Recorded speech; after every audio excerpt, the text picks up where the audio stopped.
So, welcome to this Master Investor podcast with me, Jonathan Davis, and I'm delighted today to be joined by Martin Gilbert, who most investors will know as the founder of Aberdeen Asset Management, a hugely successful independent investment firm until it was merged with Standard Life a few years ago. And Martin, you've had a tremendous record when you were there in building up that business. And now, instead of retiring to play golf or look after your garden or something, you're still involved in a whole number of different ventures. And I think we should. I'd like to talk to you about them, if I may. So why don't you quickly just tell us, Martin, first of all, what are you doing at the moment? What are your interests at the moment? How are you filling your days? Yeah, they seem to fill up quite quickly. I was on the board of Sky, obviously that's gone, and I'm still on the board of Glencore, so that gives me a sort of interest in the sort of big company type non-executive role. I've coupled that with being chairman of Revolut, which is exciting, and I think it's great to do a fintech or a fast-growing fintech just to sort of see what can be achieved. And obviously we raised about 800 million at a $32 billion valuation in the second half of last year, which has been fantastic. And then I was offered the chance to do SPACs by most of the investment banks. And I really sort of thought, I don't really like the SPAC structure, and went for a cash shell instead. So, with some of my friends from Aberdeen, we decided that we would like to do a bit smaller end of the asset management.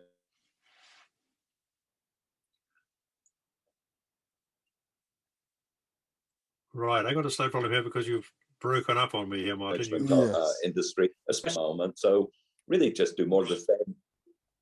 Sorry, can you hear me now? I can hear you now, yeah. Sorry, I'll start again at the AssetCo bit. Yeah, sure. So just on AssetCo, we got the idea from being offered the opportunity to do SPACs by most of the investment banks, and really sort of thought of the disadvantages of SPACs, and then alighted on a cash shell that my good friend Christopher Mills had, and we decided we'd use that to consolidate the asset management industry, a bit like we'd done at Aberdeen, but on a much smaller scale. Especially in the long-only active sector, which is, in my view, totally wrongly unloved, because I still think stock selection has a huge part to play in people's portfolios. So yeah, it's exciting, and I must admit I'm enjoying it, working with some of my old colleagues from Aberdeen. Yeah, so that must be interesting. I mean, I'm interested that you're looking through AssetCo. This is obviously, as you say, was a shell which you took over, and you're going to acquire a number of different businesses in the fund management and related sort of techie areas. So, and you've made 2 or 3 investments so far, I think. Is that's right? In terms of you've got Parmenion, which is like a platform for advisors and people. You've got Saracen, which is a very sort of small boutique investment management firm. And you've got something called Rise. Is it called Rise or Rees or Rise? It's an ETF firm. So you're kind of covering the waterfront. And so what's the logic behind putting those kind of things together?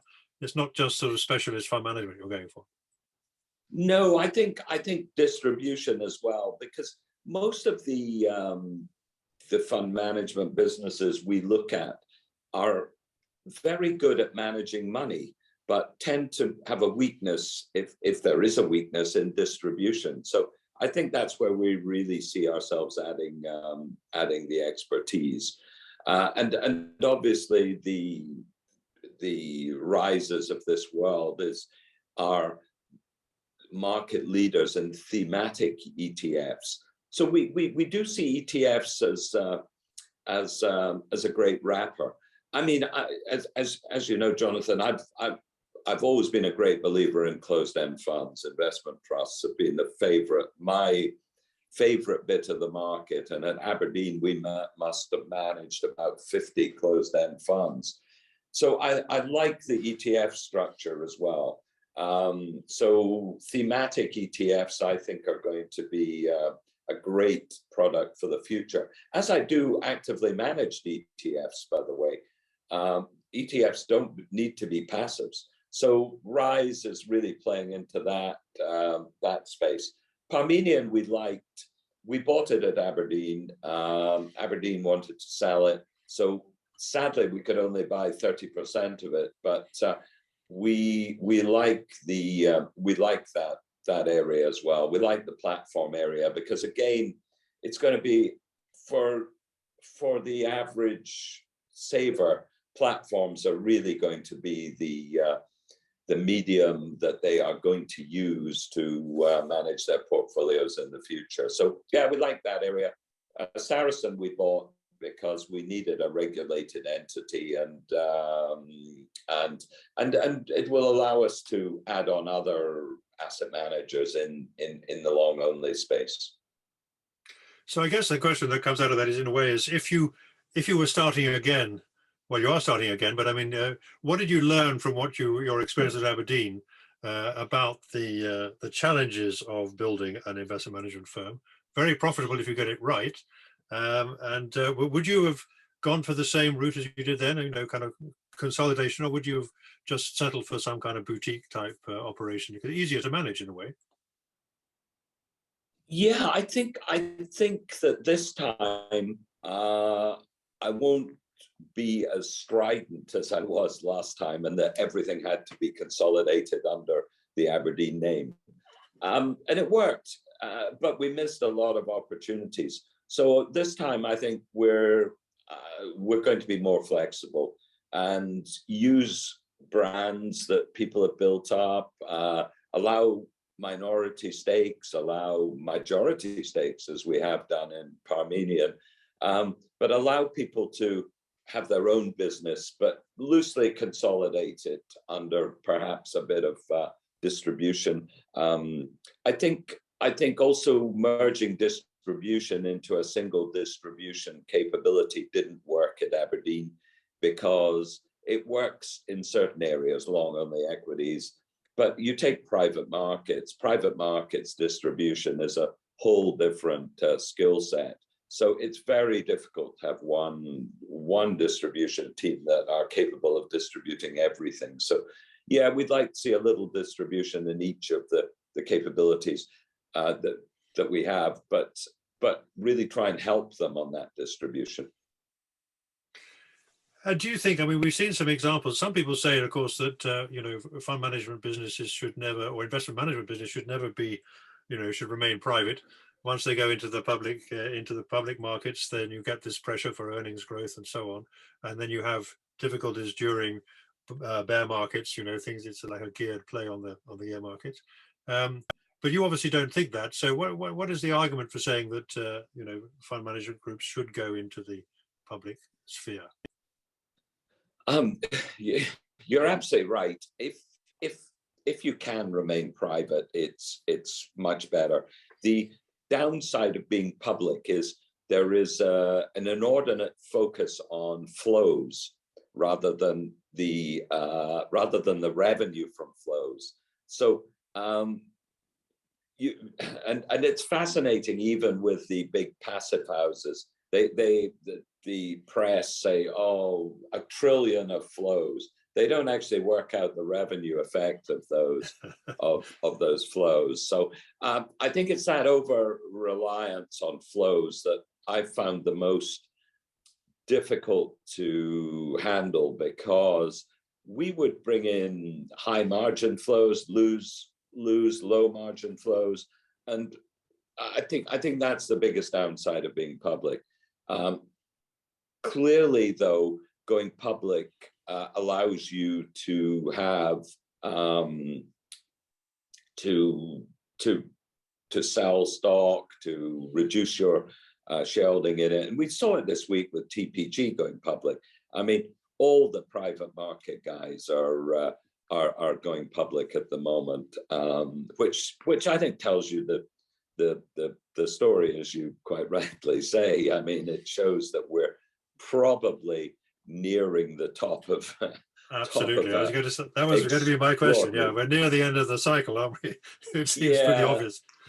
Yeah. So as long as you can ride the cycle, there is no downside. It's a good discipline being public. It allows you to buy asset managers. It allows people to get liquidity. So there are advantages. But if you don't need to, it's a nice business to be a private business.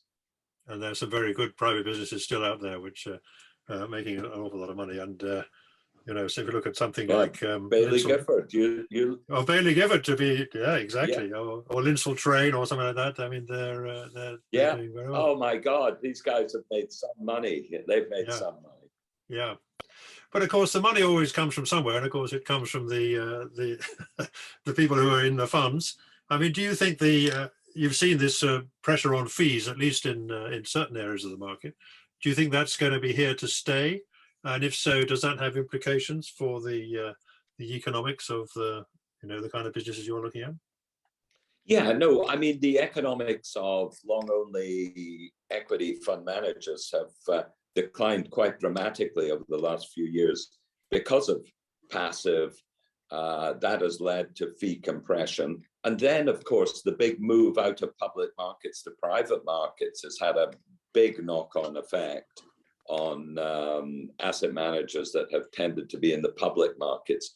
So all of them are trying to re-engineer their businesses, and you can see frantic buying of private market asset managers by the big public,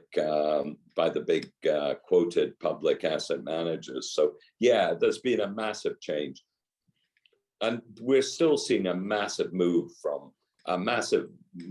of assets from public markets to private markets. You can see that in the UK with the takeover of the FTSE 250 companies, at that sort of level, very good businesses, private equity taking them out. So yeah, big changes over the last few years in the industry. And that's, I guess that's good, because that keeps you on your toes. I'm just thinking from, if we're thinking of it from an investor's point of view, I mean, what would you say to people if you're, faced with a choice about, should you go passive or should you go active? 80% of, over the last 10 years, 80% of active funds have underperformed or something in that region, according to the latest statistics I saw. So for most people, you could say, well, the logical thing is to use passives and get sort of, predictable second quartile performance.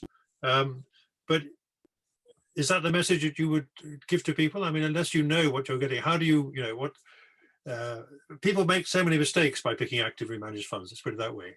And do you think that's through lack of education, or is it just the fact that they're oversold, for example? It's a very valid point. And I've always said passive, for certain investors, you take an insurance company or whatever, low cost, passive can be the way to go. But the last 10 years have been extraordinary in terms of the winners, and the Apples, these sort of companies have really sort of skewed the index. And a lot of active funds, as you know, can't hold that sort of percentage in these growth stocks. I do think there is going to be a period, though, where value is going to come to the fore, and we saw that a bit last year, and we're going to see it, I think, going forward. And if we do have rough markets at all, I think active equities is a great place to be. But it's like everything else; you've got to choose the good managers, haven't you? The really good managers, they're few and far between. So it's finding those, as you said, the Bailey Giffords, the Linsell Trains, these sort of people who do a great job. But you've got to know that they're going to underperform in certain times of the market. So we saw Baillie Gifford underperform last year, but if you'd held them over the last 10 years, you would have done phenomenally well. So look, I like active, and for the investor now, they're getting active at a great price. There's no front end load now. It's not it's not 150 basis points. It's 50 basis points. So it's transformed. The market's transformed for retail investors now. So you must have been involved in, obviously, in essentially when you're looking at fund management firms to buy or to expanding your Aberdeen business, you were looking at fund managers, and what you know, the problem is, as you say, you've got to pick the best funds, and there aren't that many of them. So what qualities do you look for, or have you looked for when you're looking for someone to actually manage your own money, as opposed to, you know, growing a business where flows may be more important? I think experience more than anything else. I mean, asset management is a business where I think experience does help, having seen it before. The problem is, the more experienced you are, the worse you've probably been over the last 10 years, because you sort of think these valuations can't continue. So some very, very good, experienced, especially income fund managers in the UK, have had a sort of torrid time. I mean, I look at the Adrian Froths of this world, who are the sort of managers you want to manage your money, and it's just been tough for them. Whereas James Anderson, to be fair, I mean, at Baillie Gifford, you know, he's stuck to what he's really good at, and just he's a believer in technology, which is great, and he's made more money than anyone else I've ever seen for investors over the last sort of 10 years, taking big bets, the Teslas, these sort of things. I mean, it's been astonishing. He's really transformed growth fund management, and it's been remarkable. It has. It has been an extraordinary period, but all good sort of periods come to an end. We know the market goes up, goes down, styles change, growth, value, all the rest of it, large, small cap, and so on. But let me try and put you on the spot then and say, well, do you think we are pretty close to the top of the cycle now, in terms of the markets overall? I think we're I'm hopeless at this sort of thing, but my prediction is we're definitely nearing the end of the cycle as far as the US market is concerned. But there is a lot of liquidity still there. But what I've found with liquidity is one day it just stops, and the next day there is no liquidity. So liquidity doesn't sort of dry up slowly. It goes from huge amounts to zero, and that's what will happen at some stage, and that'll hit the US market hardest. We'll see liquidity. It'll make the UK small mid-cap sector even cheaper, and that's where the value is. I mean, if you want to invest, definitely with an active fund manager, that's the sort of sector I would certainly like the most.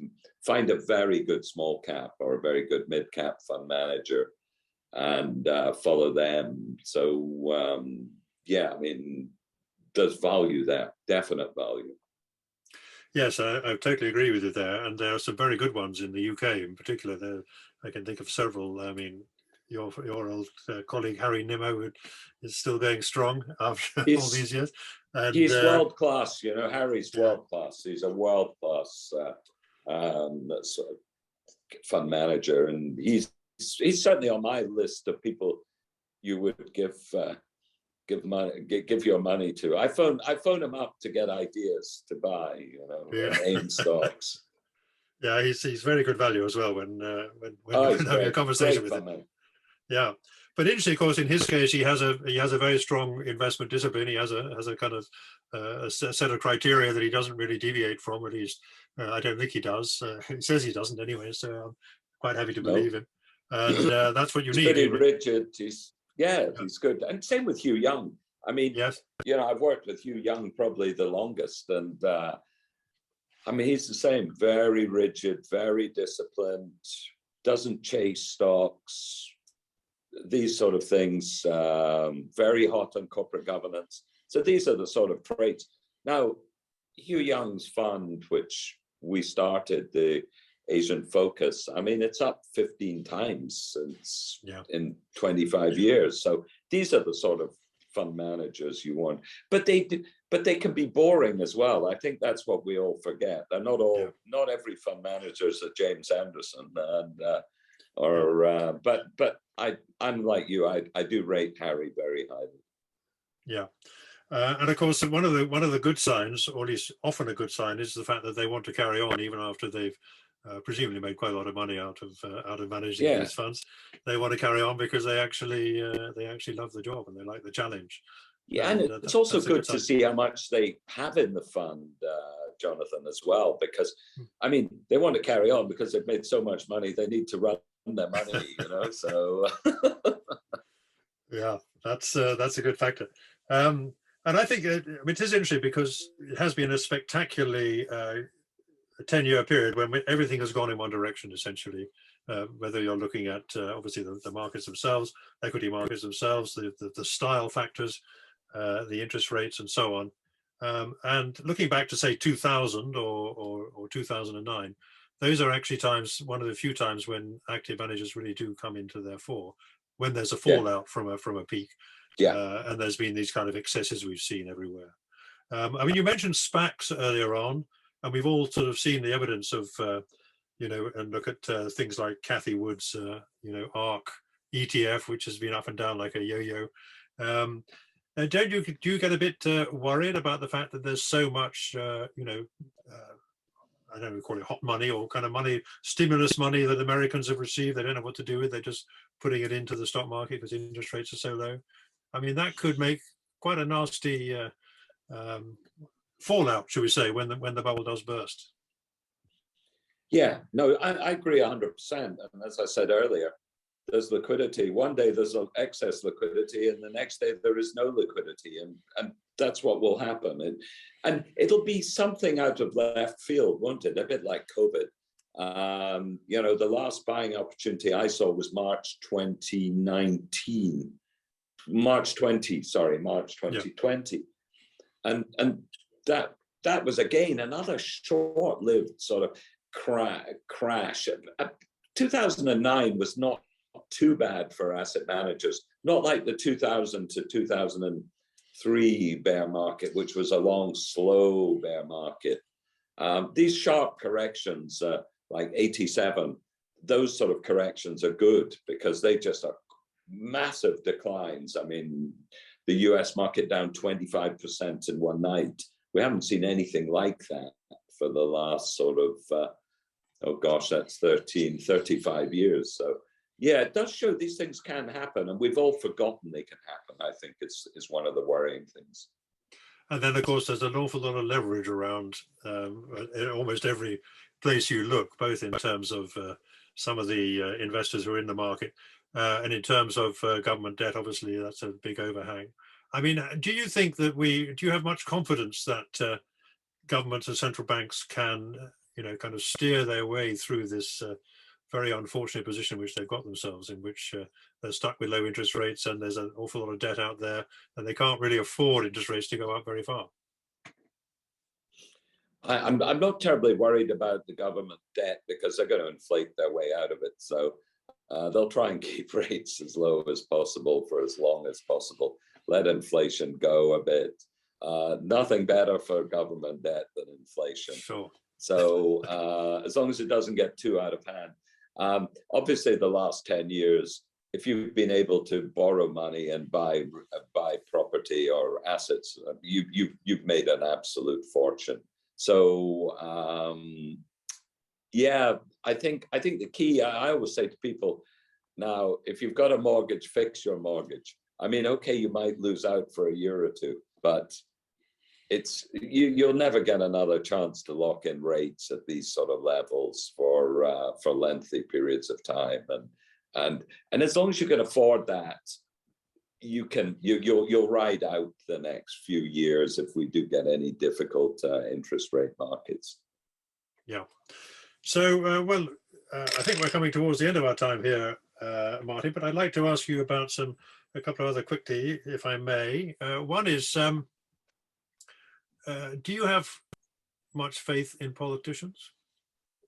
You must have dealt with a lot of them over the years, and as a businessman, do you think that we're getting the kind of politicians we need in this kind of period? Yeah, I think there are some excellent ones. I'm biased, of course, because he went to the same school as me and he's from Aberdeen. But I look at Michael Gove and I think he is an incredibly able politician. So yeah, no, I think they do a good job. I think Boris is probably a lucky politician, and I think he's probably come out of the not locking down this time. He seems to have sort of got away with it. So, but we'll wait and see. But yeah, no, I've got a very high regard for some of them, Michael Gove, and of course Lord Grimstone, my former chairman, who's now a trade minister. I mean, he's got incredible energy, and he's in charge of inward investment, as you know, and doing an excellent job there. So yeah, no, there are some good ones. I mean, it's the usual, isn't there? Some good ones and some bad ones, I suppose. But I do think we've got some really good ones. You haven't mentioned some of the devolved regions of the United Kingdom. Yeah, I mean, yeah, I always had a high regard for Alex Salmond because he was a sort of centre-right politician. And I think Nicola's done a pretty good job on the lockdown. I mean, I'm not convinced she should have locked down this time, but up until now, I think she's done a pretty good job. And yeah, I mean, I was at university with Alistair Darling, and I think he did I know it's some time ago that he was a chancellor, but when you think how well he handled the crisis, it does show that yeah, they're good. I knew at university, actually, oddly enough, that Alistair Darling would be good. It was quite interesting. I also I thought Brown was a good politician as well. Maybe not the greatest prime minister, but certainly one of the greatest. A very good chancellor. So there's a lot to be said for the canny Scots still in high places. Scots, aren't they? Yeah. I guess I should ask you: do you have a public position on independence? I haven't researched that. I'm afraid I should know, but I don't. No, I've tried to keep out of arguments such as Brexit and independence. It was very funny. I always remember someone phoning me up and saying, "I'd like you to come out against Brexit." And I said, "Listen, if I come out against Brexit, it'll have the equal and opposite effect. It'll persuade another 1,000 people to vote for Brexit." So I think we overrate the importance of our decisions. I think there's a lot of people think we're a bunch of idiots and they should do the opposite to what we say. Final question then. I'd like to ask you, what has been your best and worst investment in your career? Oh my God, the best investment was Aberdeen. Some of the great investments, though, I made at Aberdeen was buying the old Morgan Grenfell Asset Management in 2005. Undoubtedly, the worst period of my career was Split Caps, which you'll remember from the very well. I do remember that very well. Yeah. So yeah, that was the worst. The best was Aberdeen. The best buying the old Morgan Grenfell, and the worst was Split Caps.